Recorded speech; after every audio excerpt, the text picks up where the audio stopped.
নমস্কার, আজকে বানাচ্ছি তেলাপিয়া মাছের ঝোল। তো আলু দিয়ে বানাবো পুরো মাছের ঝোলটা। আর একটা গোটা মাছকে, এটা জ্যান্ত মাছই ছিল, এই মাছটারই ঝোল বানাচ্ছি। তো কিভাবে বানাচ্ছি পুরো ভিডিওটা এখানে শেয়ার করে নিচ্ছি।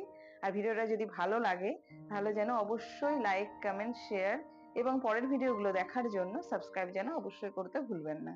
তো সকলে ভিডিওটা চলুন দেখতে থাকি। তো খুব সহজ পদ্ধতিতেই আমি এই রেসিপিটা রেডি করে নেব। তো আশা করি সবারই ভালো লাগবে। তো মাছগুলোকে আমি প্রথমে ধুয়ে নুন হলুদ দিয়ে মাখিয়ে রেখে দিয়েছিলাম 20 মিনিট মতো। এবার কড়াইয়ে গরম তেলের মধ্যে আমি একে একে মাছগুলোকে দিয়ে দিচ্ছি। তো দেখুন, এখানে একটা গোটা মাছের মাত্র 2টো পিস হয়েছে, একটা মাথা একটা লেজা। আর এখানে আদা, কাঁচা লঙ্কা আর জিরে নিয়েছি, এটাকে বেটে নেব। আর এদিকে টমেটো বেটে রেখে দিয়েছি। তো এবার কড়াই যখন গরম হয়ে গেছে, এবার মাছগুলোকে দিয়ে আমি এক পিঠ ভালো করে ভেজে নিয়েছি এবং আর এক পিঠ উল্টে দিচ্ছি। আচ্ছা, এখানে একটা টিপস দিয়ে দিই, আমরা যখনই মাছ ভাজবো কড়াইয়ের মধ্যে তখন কিন্তু তেলটাকে একেবারে গরম হওয়ার পরেই আপনারা কিন্তু মাছটা ছাড়বেন, না হলে কিন্তু বেশিরভাগ ক্ষেত্রেই মাছ ভেঙে যায়। পাকা রাঁধুনি না হলে কিন্তু সেই তেল থেকে মাছকে সোজা ওঠানো পসিবল হয় না। তো এখানে যে তেলটা বেঁচে ছিল তার মধ্যে আমি দিয়ে দিচ্ছি হচ্ছে আর একটু তেল, আর দিয়ে দিচ্ছি 1 চামচ মতো কালো জিরে। এবার এই তেলের মধ্যে আমি দিয়ে দেব কুচিয়ে রাখা পেঁয়াজ আর একটুখানি রসুন কুচি করা আছে। এবার পুরোটা এর মধ্যে দিয়ে ভালো করে নাড়াচাড়া করে নেব। পুরো বাদামি হওয়া অবধি এটাকে নাড়াচাড়া করে নিতে হবে। এই রেসিপিটা আমাদের কিন্তু এই সময় বর্ষাকালে তেলাপিয়া মাছ যেহেতু পাওয়া যায়, অনায়াসেই বানিয়ে নেওয়া যেতে পারে।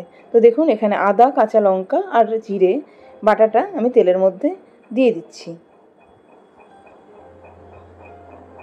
এবার এটাকে ভালো করে নাড়াচাড়া করে নিতে হবে। আর এর মধ্যে দিয়ে দিচ্ছি এবারে কালারের জন্য হলুদ, আর দিয়ে দিচ্ছি কাশ্মীরি রেড চিলি পাউডার। আর এই রান্নাটা কিন্তু একেবারে পাতলা ঝোল মতো হয়। আর যারা হোস্টেলে থাকেন বা বাইরে থাকেন বা খুব কোনো দিন প্রচণ্ড রিচ মাছ বানাতে বানাতে যখন আমাদের মন হয় যে একটু পাতলা ঝোল করে খাবো, তাহলে এই রেসিপিটা কিন্তু একেবারে পারফেক্ট। আর এখানে দিয়ে দিলাম হচ্ছে টমেটো বাটাটা। এবার দেবো স্বাদ মতো নুন।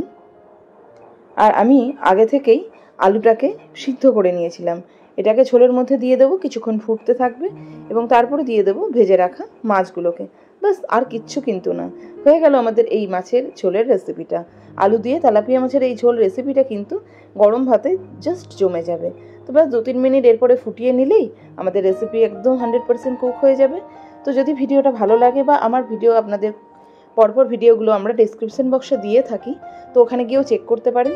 তো যদি আমার ভিডিও ভালো লাগে তাহলে অবশ্যই একটা সাবস্ক্রাইব করে দেবেন এবং আপনার মতামত যেন অবশ্যই জানাবেন। সকলে ভালো থাকবেন। আসছি নতুন একটা ব্লগ নিয়ে পরবর্তী ভিডিওতে। ততক্ষণের জন্য বাই। Thank you.